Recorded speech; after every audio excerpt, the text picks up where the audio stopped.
이 시간은요, 방금 봉독해 드린 출애굽기 22장 20절부터 약한 백성에 대한 율례 부분입니다. 다시 한번 여러분들에게 본문 내용을 말씀해 드리기 전에 이 내용이 차지하고 있는 성경적 위치 간략하니 정리해 드린 다음 22장 20절부터 계속 강론해 드리려고 합니다.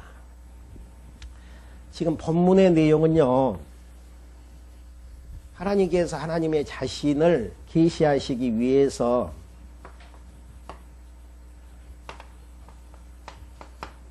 열조와 나라를 세워주시겠다라는 약속을 해주십니다. 그 약속의 내용은 많은 자손들을 주시겠다라는 약속하고 가나안 땅을 주시고 그 가나안 땅에서 나라를 세워서 왕으로 이제 통치해 주시겠다라는 이런 이제 약속을 해주신 다음 하나님께서 언약 백성들을 하늘의 별처럼 바다의 모래알처럼 많이 이제 번성케 하는 지역이 어느 지역인가?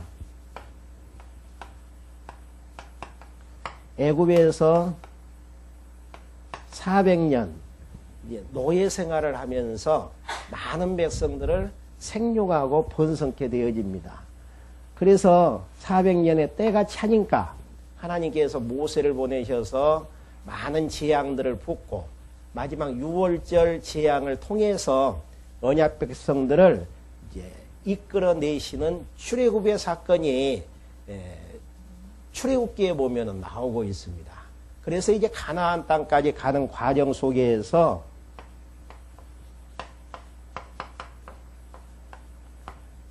광야길을 이제 걸어가는데요. 여기에 보면은 시내산이라는 지역이 있습니다. 시내산이라는 지역이 있는데 이 시내산이라는 지역에 이제 이르러서 하나님께서 언약을 세워주시는데 그 언약의 내용이 첫째가 계명이 있죠. 가장 이제 시내산 언약의 기본법이 십계명이라고도 하죠. 그리고 두 번째 내용이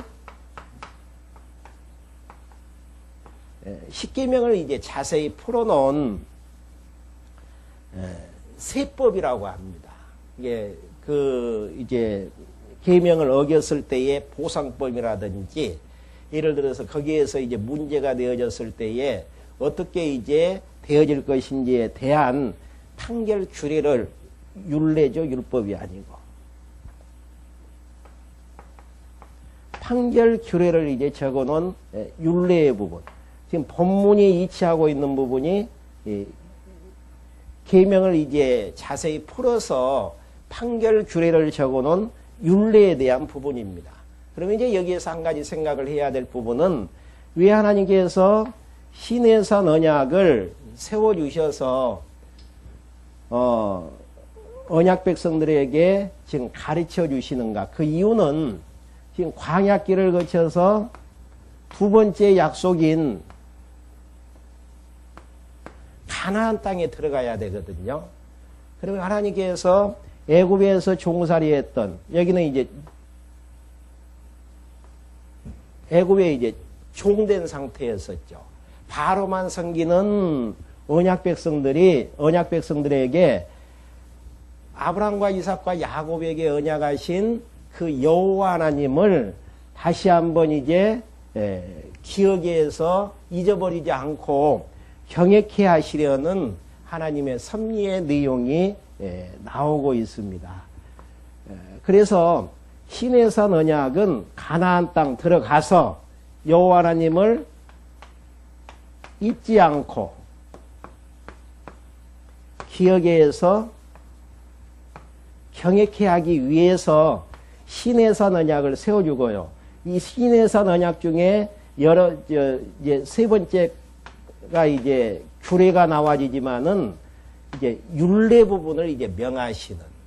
그러니까 지난 시간에도 이제 여러분들에게 말씀해 드렸지만은 율례 부분은 십계명의 이제 정신에 기초해 가지고 아주 이제 자세한 내용으로 이제 풀어 가지고 말씀해 주시는 내용으로 지금 기록이 되어지고 있습니다. 그러면 이제 본문의 내용은요, 그 율례 가운데에서도 약한 백성에 대한 율례를 명하게 되어지죠. 약한 백성들 무시하지 말고 보살피라는 이야기. 어떻게 보면은 사회운동가들이 이야기하는 것처럼 약자는 보호하고 강자의 이제 기득권에 대해서 이제 대항하는 이런 이제 혁명적인 내용으로 이 내용을 받아들이는 분들이 있지만은 신해산 언약의 정신 자체가 그러지를 않습니다. 그러니까 십계명을 하나님께서 명하시는 과정 속에서 전제가 있잖아요. 10가지 계명을 이야기를 하면서 나는 너희를 애굽에서 인도하여 낸 여호와 하나님이니라. 이 말씀에 의해서 여호와 출애굽게 하시는 여호와 하나님이기 때문에 내 앞에 신두지 말고 우상 섬기지 말고 여호와의 이름 망령되이 일컫지 말고 안식일 지키고 내 부모를 공경하고 이렇게 이제 내용들이 연결이 되어진단 말입니다. 출애굽게 하신 여호와 하나님이기 때문에 이렇게 하라는 거, 이렇게 하라는 내용은 그렇게 했을 때야만이 출애굽게 하셨던 여호와 하나님을 잊어버리지 않고 경외할 수 있기 때문입니다. 거기에 따르는 세법, 자세한 내용이 이제 율례인데요. 약한 백성에 대한 율례 부분도 마찬가지예요.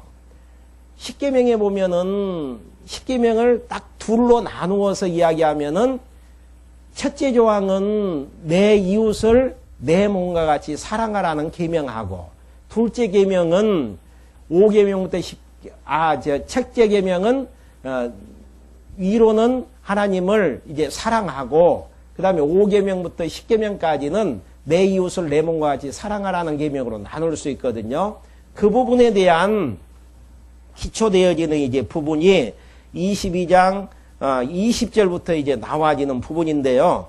구체적으로 보면은 나그네, 고아, 과부, 가난한 자들을 들어가지고 결국은 이제 율례 부분들을 지금 정리하고 있는 부분입니다.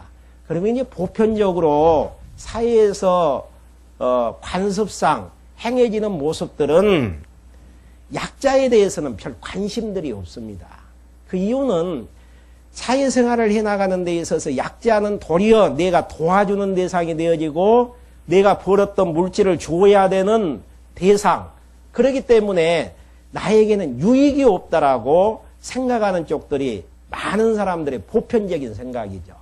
그래서 줄을 서더라도 약자에게 줄 서는 것보다는 강자에게, 힘 있는 자에게, 기득권자들에게 줄을 서서 그들의 이제 마음을 어떻게 하면은 잘 이제 유하게 만들어서 자기에게 이제 도움이 되게 하고 자기가 가는 길에 유익이 되게 할까, 이런 관점에서 이제 관심들을 많이 초점을 맞춘단 말입니다. 근데 성경은 신기하게도 강자에게 관심이 있는 게 아니고 약자에게 관심을 가지라는 이유예요. 그 이유는 왜 약자에게 관심을 가지라는 이야기인가? 이스라엘 백성들이 애굽에서 400년 동안 종살이 할 때에 자기 자신들도 약자로 살았다라는 거예요. 약자로 살았는데 하나님께서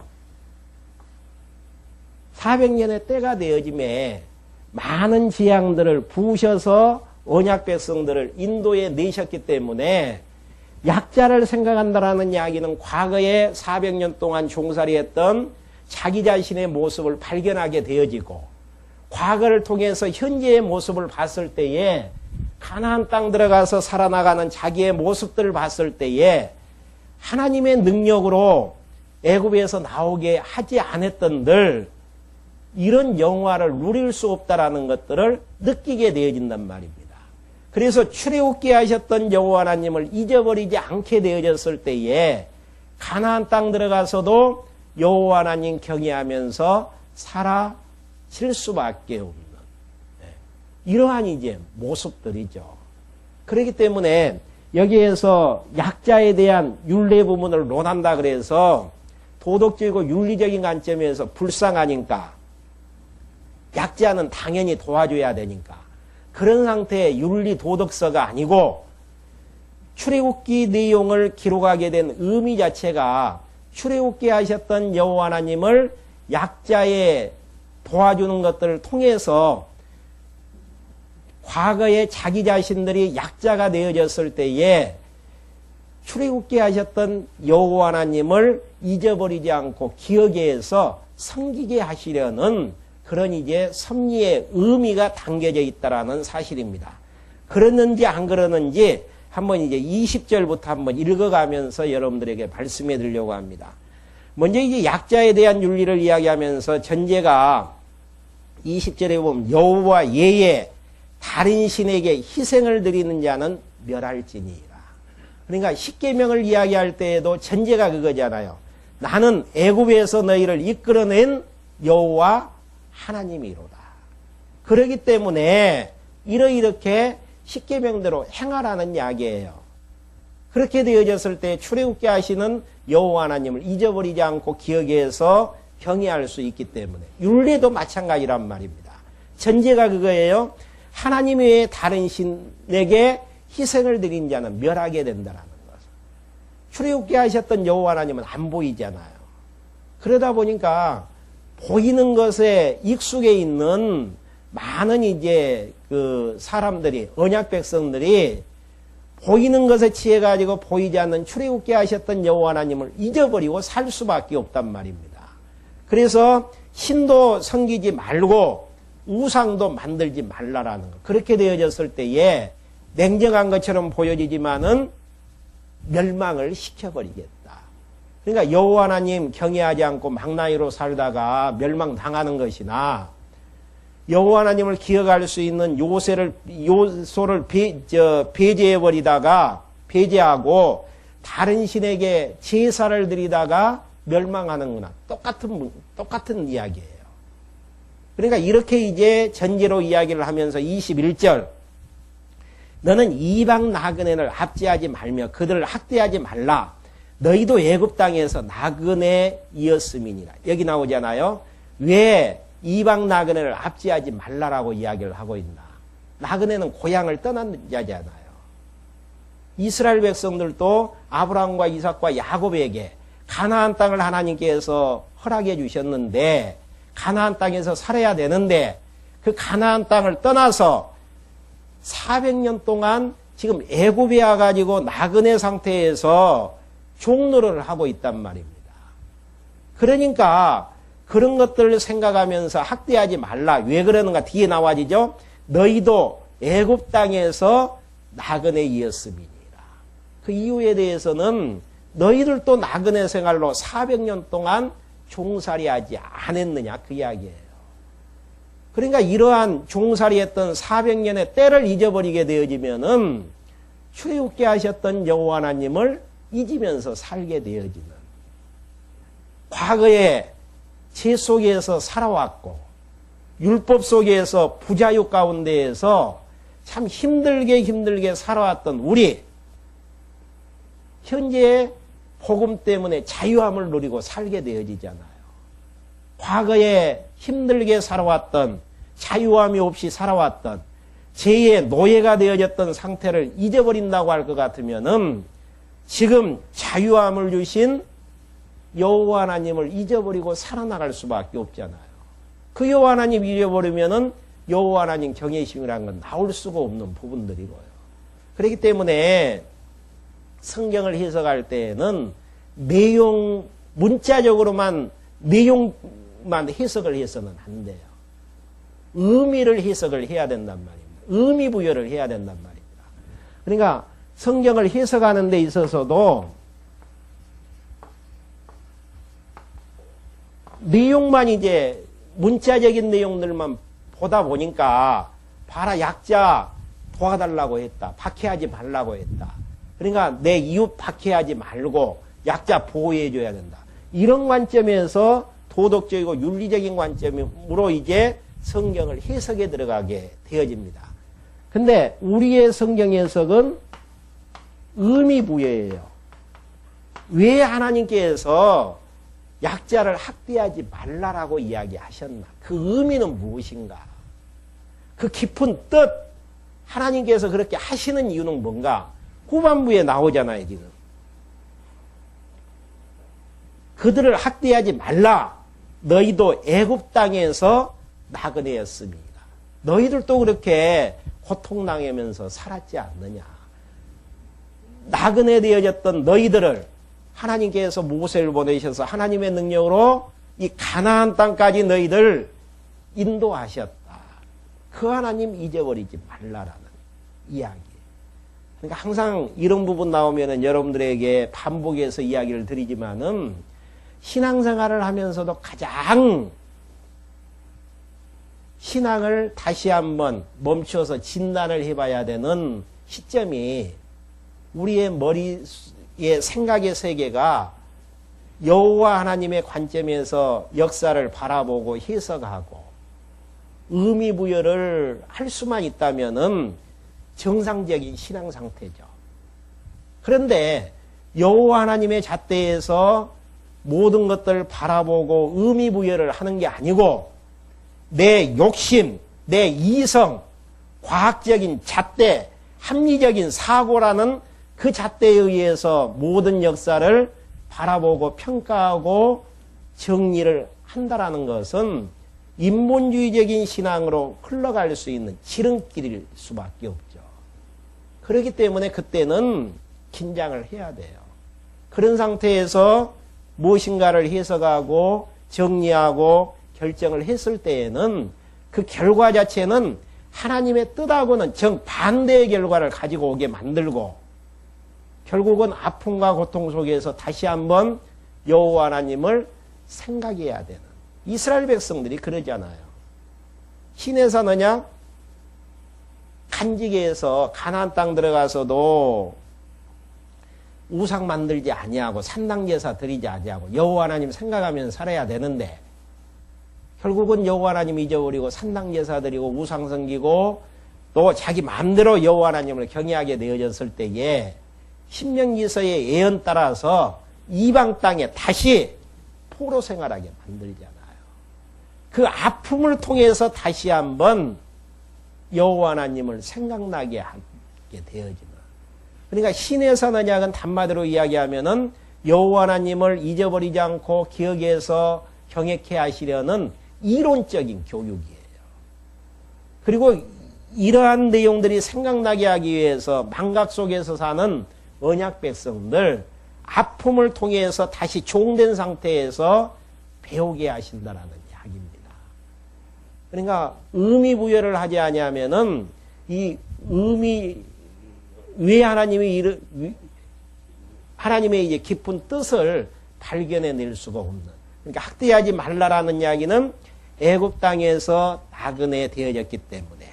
그러면서 22절 너는 가부나 고아를 해롭게 하지 말라. 내가 만일 그들을 해롭게 함으로 그들이 내게 부르짖으면 내가 반드시 그 부르짖음을 들을지니라. 과부 고아 해롭게 하지 말라라는 거. 왜 과부 고아를 해롭게 하지 말라라는 이야기인가? 육체적인 부분인가 영적인 부분인가? 이스라엘 백성들도 결국은 고향을 떠난 나그네였었고 애굽에서 살 때에 과부라는 것은 남편을 잃은 자잖아요. 하나님이 남편 되어졌었는데 그를 잃어버리고 애굽 땅에서 400년 동안 종살이 된 자였단 말입니다. 고아 아버지를 잃어버린 자잖아요. 하나님이 아버지가 되어졌었는데 그를 잊어버리고 400년 종살이했던 이스라엘 백성들. 고아와 과부를 해롭게 하지 않는 데에서 과거에 자기들이 애굽에서 고아가 되어졌고 과부가 되어졌던 이런 이제 상황들을 다시 한번 이제 기억해서 생각하게 하시려는 하나님의 섭리의 숨결들. 그러니까 우리 앞에서 주어지는 모든 사건들이 하나님께서 우리에게 의미 부여해 주지 않는 사건들은 하나도 없어요. 우연히 이런 사건들이 일어났다? 야, 기적적으로 일어났다 하지만은 하나님께서 하나님의 언약 백성들을 하나님 기억하면서 잊어버리지 않고 경역해 하시려는 교육하시는 여러 가지 방편을 허락해 주시는 내용들이란 말입니다. 그러니까 우리가 의미 부여 없이 하루하루 살아나가는 것처럼 위험한 신앙이 없습니다. 타성에 젖어가지고 신앙생활하는 것도 위험하죠. 그리고 이 땅 살아나가면서 내 욕심의 잣대를 가지고 살아나가는 것도 위험한 신앙일 수밖에 없는 것이죠. 그러니까 우리가 하나님이 여호와이시다라는 그 잣대에 의해서 내 눈앞에서 펼쳐지는 역사를 바라보면은 왜 하나님께서 이러한 공고한 날을 주실까? 도저히 내 힘으로서는 한 발자국도 움직일 수 없는 어둠의 환경 가운데 하나님께서 나를 처하게 하실까? 왜 마음의 고통과 아픔, 내 뜻은 완전히 꺾어버리고 하나님 마음대로 역사를 섭리해 가실까? 이런 이제 탄식들이 우리의 마음속에서 일어날 때가 있고 그러한 탄식 때문에 우리에게 마음속에 혼란과 갈등이 일어날 때가 있어요. 갈등과 혼란이 일어나는 그 이유는 나를 죄 가운데서 구원하셔서 하나님의 언약대로 하나님의 백성 삼으신, 그래서 하나님의 사람으로 우리를 만들어 가시려는 하나님의 교육 프로그램이 진행된다라는 사실들을 잊어버리는 데에서 혼란과 갈등이 느껴지는 거라는 이야기입니다. 그러니까 우리가 일주일 동안 이제 말씀을, 물론 이제 말씀을 인터넷으로 또 테이프를 통해서 여러 가지 이제 매체를 통해서 들으신 분들도 있겠지만은 그냥 가마득하게 말씀을 떠나서 우리가 이제 주일날 또 말씀을 대하는 경우들이 있단 말입니다. 그렇게 우리의 생각의 세계가 먹통이 되어지는 상황 가운데에서는 내가 하나님 자리에 올라서 내 뜻이 하나님의 뜻으로 인정하면서 열심히 살았던 우리들이라는 이야기입니다. 그러다 보니까 지금 갈등과 혼란을 겪을 수밖에 없는, 그러한 문제를 해결할 수 있는 방법은 이 방법도 아니고 저 방법도 아니고 근본적인 해결책은 모든 역사를 작정하시고 작정된 대로 언약하시고 언약하신 대로 역사를 섭리해 가시는 그 살아계신 주권자 하나님 앞에서 나라는 존재가 어떠한 존재인가를 정리를 하고 그 앞에서 펼쳐지는 역사가 누구에 의해서 어떤 목적을 향해서 어떤 결과를 낳게 하기 위해서 역사가 펼쳐지는지를 정리할 수만 있다면 하나님 앞에서 마음이 평온해질 수밖에 없는 것입니다. 혼란과 갈등이 있다라는 이야기는 하나님을 잊어버렸다라는 이야기예요. 잊어버리다 보니까 하나님의 잣대에 의해서 역사를 평가하지 못하고 의미 부여를 하지 못하는 상태에서 그렇게 되어지는 내용입니다. 그러니까 여기에서 고아나 과부를 해롭게 하지 말라라는 이야기는 과거에 너희들도 그 상태에서 살았던 것들을 생각하라는 이야기죠. 그렇게 이제 해롭게 했을 때에 23절, 내가 만일 그들을 해롭게 함으로 그들이 내게 부르짖으면 내가 반드시 그 부르짖음을 들을지니라. 나의 노가 맹렬함으로 내가 칼로 너희를 죽이리니 너희 아내는 가부가 되고 너희 자녀는 고아가 되리라. 그러니까 너를 죽임으로 내 아내가 가부가 되어지고 너를 죽임으로 너희 자녀들이 고아가 되어지는 결과. 그러니까 뼈아픈 고통을 통해서 과거의 애굽에서 종살이했던 내용들을 다시 한번 기억해 하시려는 섭리의 내용이죠. 그러니까 하나님을 잊어버리고 산다라는 게 얼마나 무서운 결과를 양상을 하게 됩니까? 근데 우리는 이제 그러한 결과를 근본적인 내용에서 찾으려고 생각하지 아니하고 환경이 이렇기 때문에 내가 이렇게 했기 때문에 나는 어쩔 수 없이 이 길을 갈 수밖에 없고 이런 결과를 초래했기 때문에 너 때문에 문제가 되어진다. 이렇게 이제 상대방에게 떠넘기게 되어지는. 왜 이제 그렇게 될 수밖에 없냐면요. 아담의 후손이기 때문에 그렇습니다. 아담도 하나님께서 왜 너 선악을 아는 열매를 다 먹었느냐 물어보니까 하나님이 주신 저 여자가 나에게 했나이다. 그러니까 여자에게 물어보죠. 너 왜 선악을 아는 열매를 따먹었느냐. 하나님이 만드신 들짐승이 나를 유혹해서 그랬습니다. 한없이 핑계에 핑계, 책임을 전가하게 되어지는. 하나님 앞에서 해답을 찾지 아니하면은 계속 상대방에게 책임 전가할 수밖에 없고, 내 자신은 책임 전가 안 돼서 조금이라도 자의하는 데에서 조금의 만족을 얻으려고 하는 아담의 후손의 모습. 하나님께서는 하나님 자신을 잊어버리고 살아나가는 백성들, 지금 24절만 봐도 가정 파괴해버렸다는 이야기 아니겠습니까?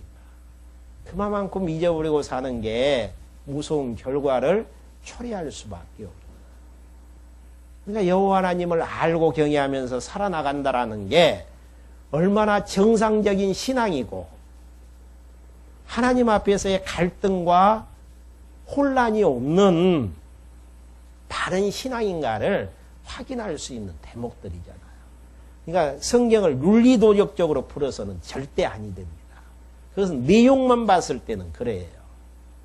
의미를 부여했을 때는 그러지 아니한단 말입니다. 나그네를 엽다라 왜 애굽 땅에서 너희들도 나그네였기 때문에. 우리의 생각의 세계가 우리의 욕심에 의해서 마비가 되어지면은 어둠의 길 갈 수밖에 없는 것이죠. 그 다음에 이제 율례 한번 또 확인해 보죠.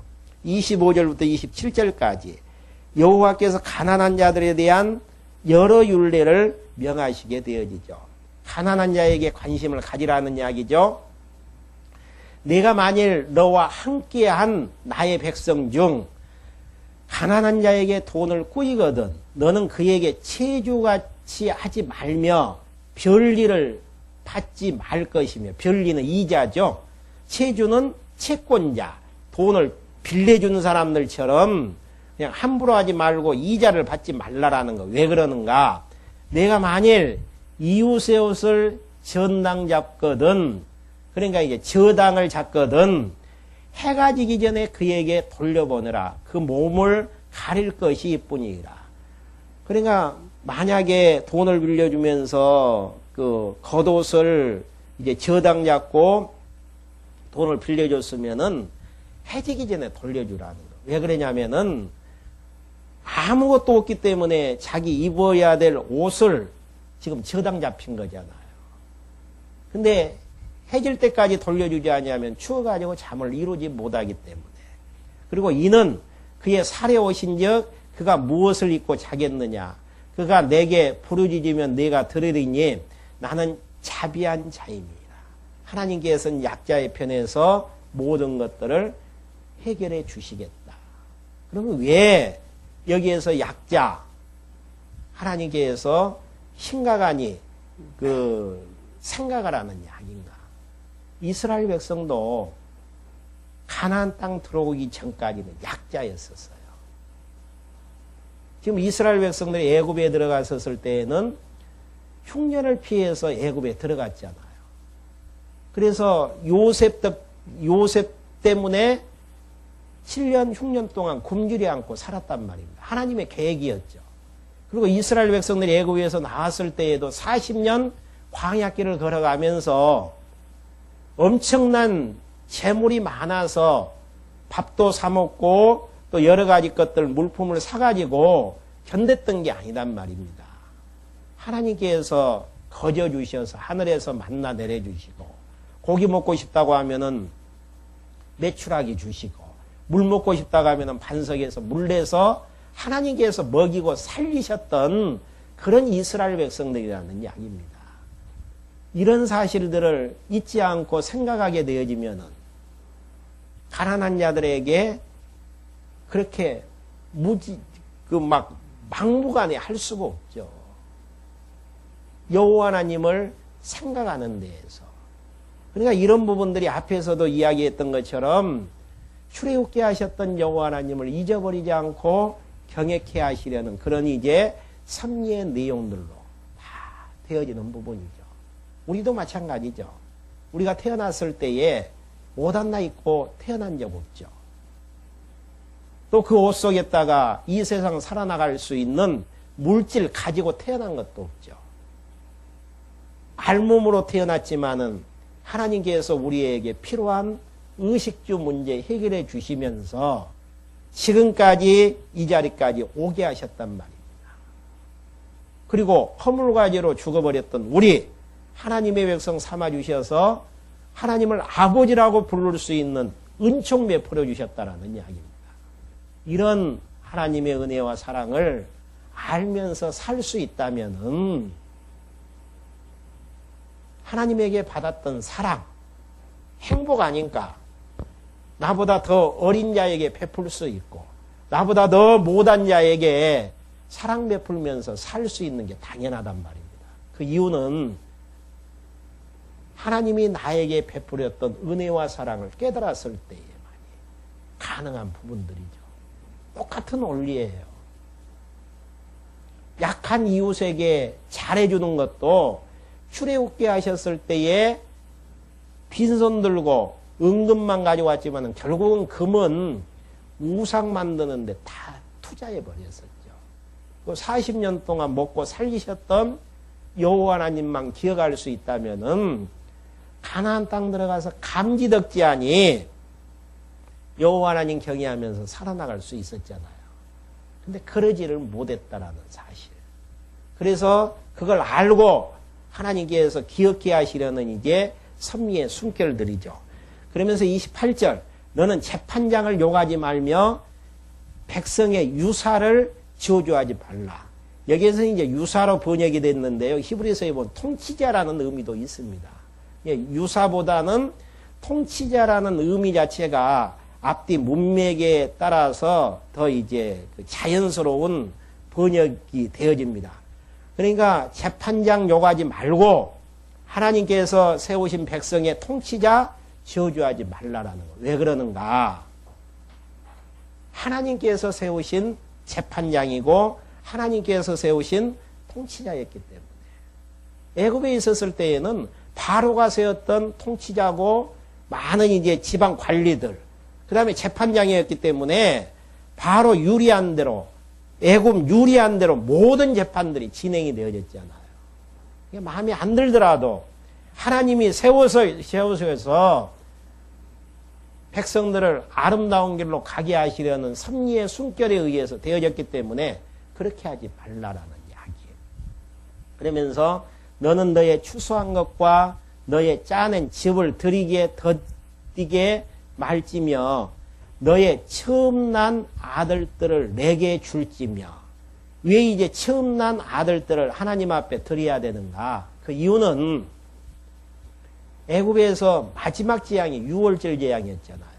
그때 이제 하나님께서 베푸셨던 그 유월절 재앙의 내용은 바로나 이스라엘 백성들의 첫 태생은 다 죽이는 그런 재앙이었습니다. 그래서 바로 왕의 첫 태생도 죽게 되어졌었고 또 짐승의 첫 태생도 죽게 되어졌었죠. 근데 이스라엘 백성의 첫 태생하고 첫 수컷은 죽지를 않았단 말입니다. 그 이유는 어린 양을 대신 죽게 하심으로 하나님께서 어린 양으로 말미암아서 이스라엘 민족의 장자들과 첫 태생들은 다 살리셨기 때문에 그걸 기억하라는 이야기예요. 그냥 많은 자녀들이 그걸 물어볼 게 아니겠어요. 하나님, 왜 첫 아들은 하나님 앞에 드려야 됩니까? 드리지 못하면 다른 걸로 배상을 해야 됩니까? 그러면은 출애굽기에 했을 때에 유월절 재앙에 대해서 쭉 설명해 줄 거 아니겠어요?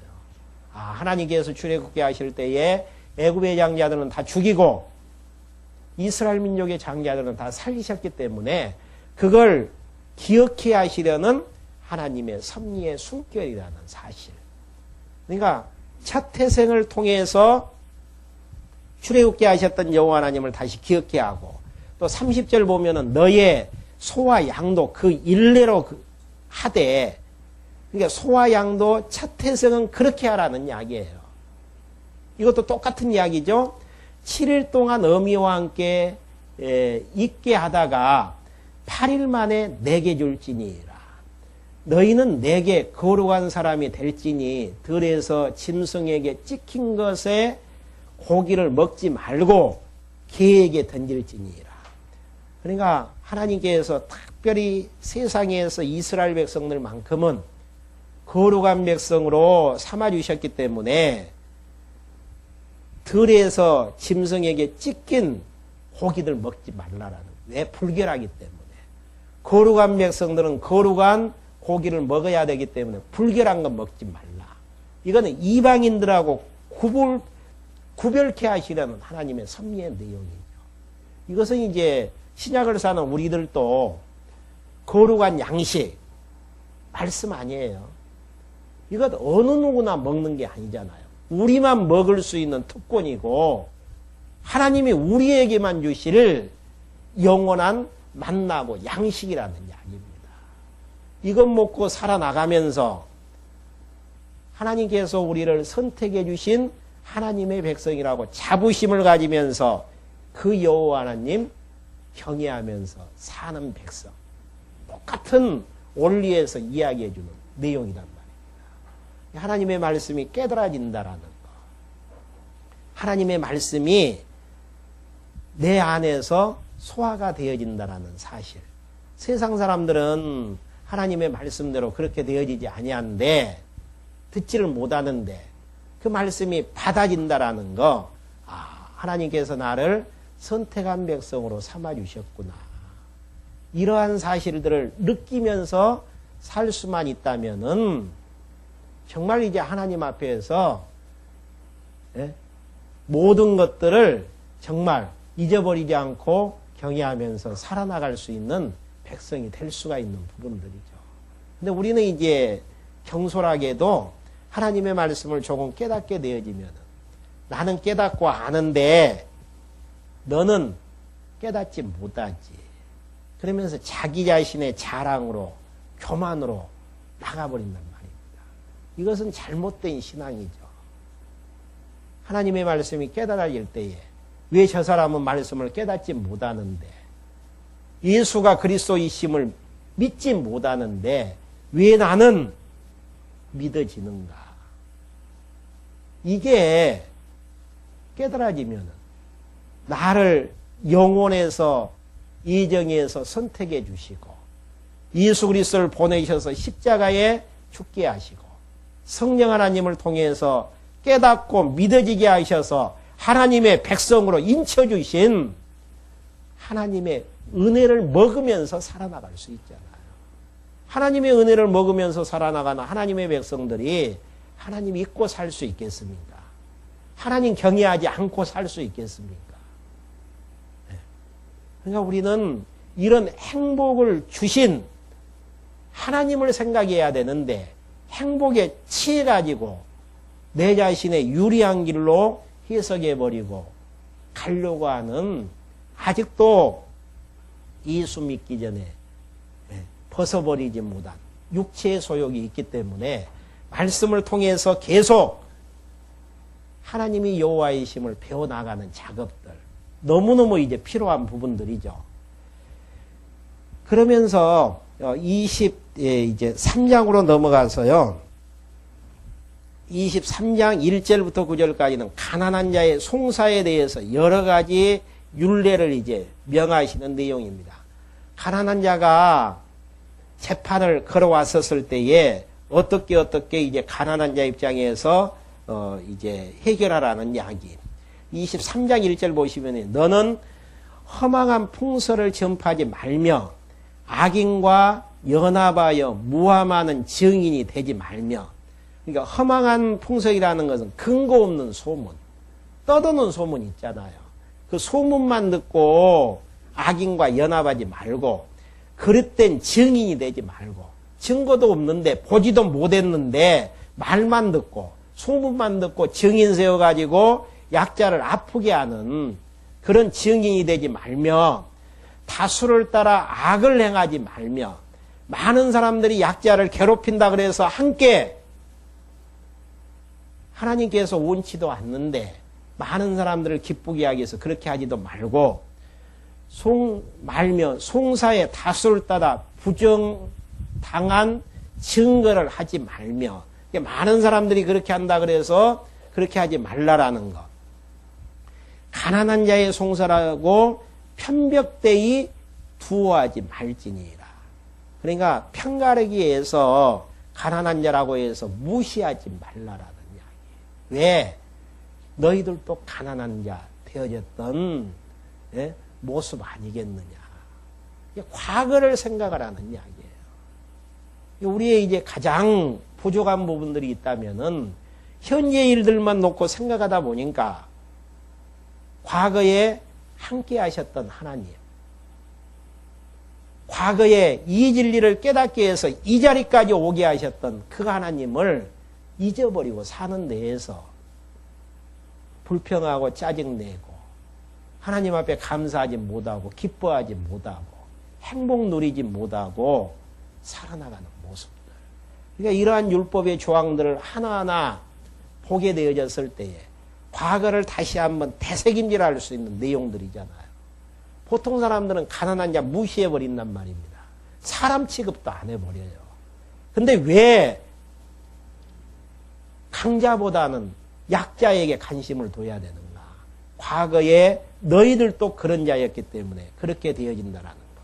그러면서 4절, 내가 만일 내 원수의 길이든 소나 나귀를 만나거든 반드시 그 사람에게 돌릴지며, 그냥 남의 거 훔치지 말라라는 이야기예요.